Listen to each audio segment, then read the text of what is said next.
Hi guys, welcome to my YouTube channel. So నేను ఈరోజు veg sandwich చేసుకోవాలనుకుంటాను. దానికి కావాల్సిన ingredients onion, tomato, veg mayonnaise and bread. ఒక cup తీసుకొని దాంట్లో ఆనియన్, టమాటో, వెజ్ మైనీస్, కొంచెం సాల్ట్ వేసి బాగా మిక్స్ చేయాలి.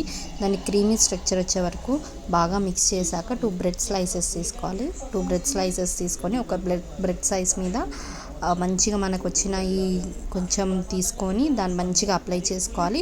మీకు కావాల్సిన క్వాంటిటీ అప్లై చేసుకోవాలి. నాకు ఇక్కడ కొంచెమే క్వాంటిటీ కావాలి కాబట్టి నేను కొంచెమే అప్లై చేసుకుంటున్నాను.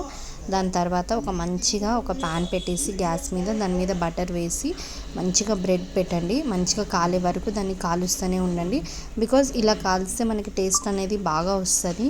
ఇది అయిపోయాక బాగా 2 సైడ్స్ కాల్చాలండి. బికాజ్ మనకి తింటున్నప్పుడు ఆ బటర్ ఫ్లేవర్ అనేది తెలుస్తుంది.